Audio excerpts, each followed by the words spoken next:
Et bonjour à tous, j'espère que vous allez bien. Aujourd'hui on se retrouve pour une vidéo légèrement différente de d'habitude puisqu'on va créer un logo cette fois-ci. Pour l'occasion j'ai décidé de créer le logo de Floral, la dernière musique créée par Ponce, Ceylon, Princesse Napalm et Léo l'Envers. Dans cette musique c'est un truc un peu psychédélique, un peu différent, quelque chose d'assez alternatif. Et je me suis dit pourquoi pas profiter du moment vu que c'est tout récent pour créer le logo qu'aurait pu être tout simplement Floral. Alors évidemment, Ponce ne m'a pas contacté pour créer le logo, c'est un logo totalement fictif sur lequel j'ai carrément envie de m'amuser dessus. Il n'y a pas du tout de brief client. D'habitude, un brief client va permettre justement de savoir vers quoi on va. Là, c'est totalement imaginaire, juste essayer de reprendre un peu les codes que la musique nous offre pour proposer quelque chose de qualitatif et quelque chose qui peut être agréable à voir et réutilisable peut-être par l'occasion. Donc dans cette première partie, on va chercher tout ce qui est de l'inspiration. Et oui, parce que pour créer quelque chose, c'est cool de s'inspirer, de voir ce qui se fait et ce qui ne se fait pas. Et nous, on va s'intéresser à 3 endroits principaux pour aller chercher des inspirations. On va s'intéresser à Dribbble.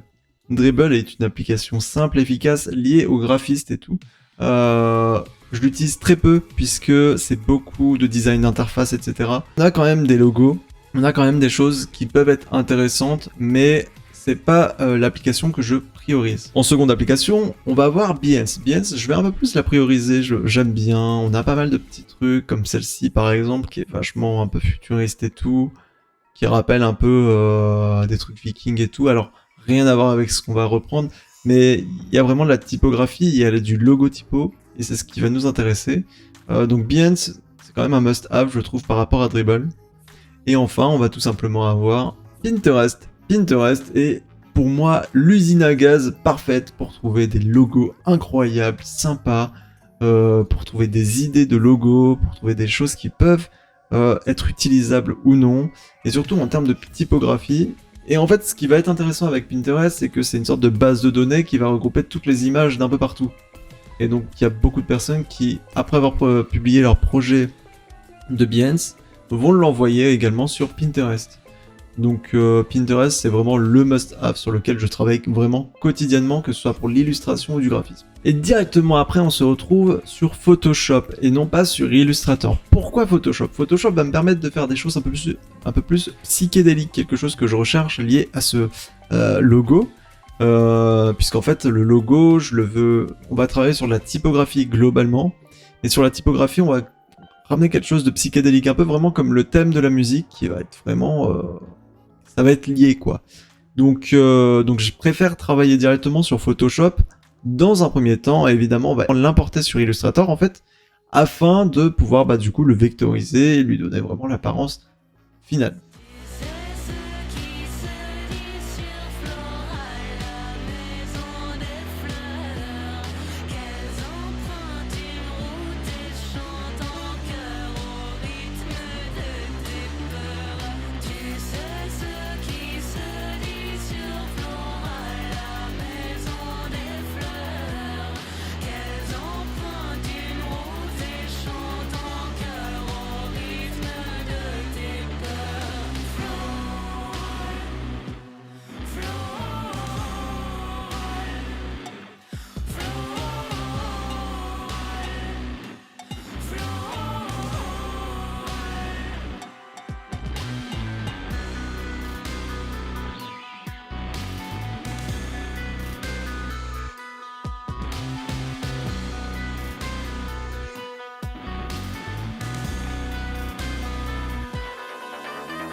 Donc du coup au niveau du logo en lui-même, je pense que son aspect est déjà assez cool.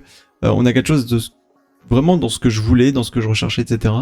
Maintenant on va essayer de rajouter des couleurs et pour ça on va utiliser le masque d'écrêtage et utiliser des images qu'on peut trouver sur internet. Dans ce type d'image, voilà, je trouve que la couleur correspond quasiment à ce qu'on peut trouver dans le clip. Teinte et saturation.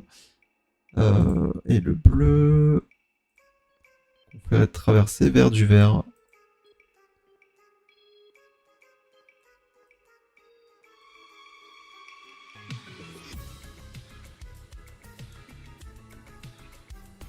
Comme ça, c'est bien. Voilà, vers un bleu-vert comme ça. Oh. Vraiment comme ça. Ouais, c'est un peu plus bleu-vert, un peu comme dans le clip. Donc ça, on va tout simplement fusionner pour que bah ça marche en fait. Tac. Et là, directement, bam. Soit on le rentre à l'intérieur du logo, soit justement le logo, on va le faire, on va le laisser à l'extérieur comme ça. Et du coup, attendez, si on lui garde ça, le mieux pour comprendre à quoi ça ressemble, il faut rajouter une petite couleur, mais vraiment sombre, voilà. Du noir, du gris, pardon, qui va ressortir les couleurs de floral, ou au contraire, on part sur floral sans la couleur de base, t'agrandis ce document, pour trouver un truc un peu psychédélique, sympa, et là, hop, tu passes tout ça au blanc. Et même, hop.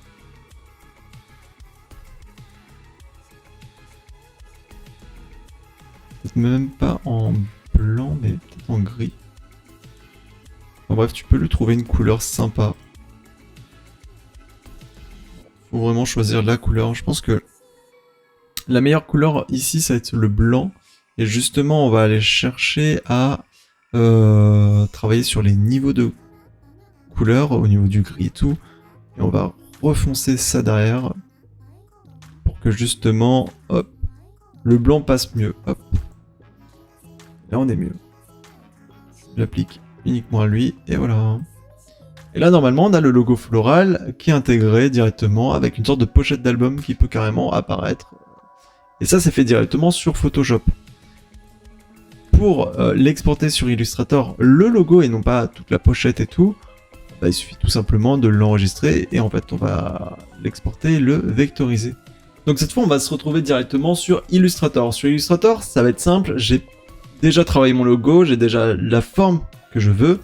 Maintenant, ce que je veux, c'est qu'il soit vectoriel, qu'il soit vectorisé, que je puisse l'agrandir, le rétrécir à volonté, qu'il soit simple dans l'export et tout, et qu'il n'ait pas de soucis grâce au côté vectoriel. Parce que Photoshop, c'est uniquement du pixel, et le pixel ne va pas du tout nous intéresser.